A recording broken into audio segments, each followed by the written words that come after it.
بزرگوں نے فرمایا جو شخص ہر شب جمعہ اور جمعرات کے درمیانی رات اس درود شریف کو پابندی سے کم از کم ایک مرتبہ پڑھے گا، موت کے وقت سرکار مدینہ صلی اللہ تعالی علیہ وآلہ وسلم کی زیارت کرے گا، اور قبر میں داخل ہوتے وقت بھی، یہاں تک کہ وہ دیکھے گا کہ سرکار مدینہ صلی اللہ تعالی علیہ وآلہ وسلم اسے قبر میں اپنے رحمت بھرے ہاتھوں سے اتار رہے ہیں۔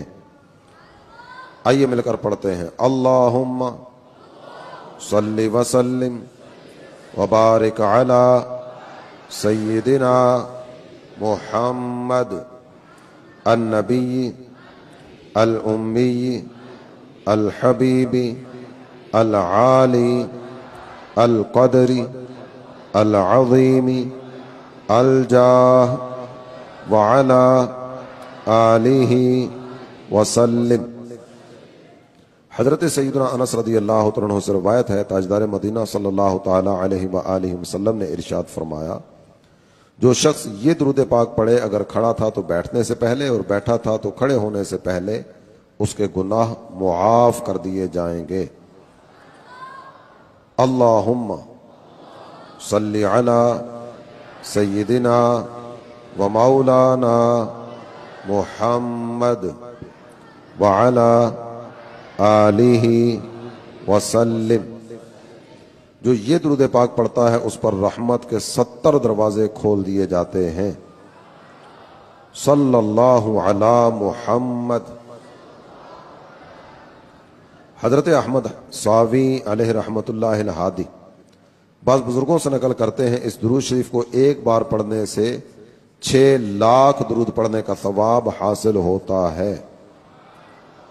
آئیے مل کے پڑھتے ہیں، اللہم صلی علی سیدنا محمد عدد ما فی علم اللہ صلاة دائمة بدوام ملک اللہ۔ ایک دن ایک شخص آیا تو حضور انور صلی اللہ تعالی علیہ وآلہ وسلم نے اسے اپنے اور صدیق اکبر رضی اللہ عنہ کے درمیان بٹھا لیا۔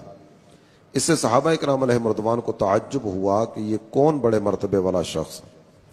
جب وہ چلا گیا تو سرکار صلی اللہ تعالی علیہ وآلہ وسلم نے فرمایا، یہ جب مجھ پر درود پڑھتا ہے تو یوں پڑھتا ہے، اللہم صلی علی محمد کما تحب وترضی اللہ۔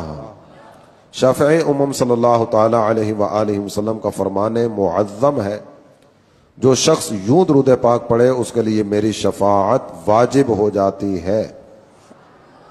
اللہم صلی علی محمد وانزلہ المقعد المقرب عندک یوم القیامہ۔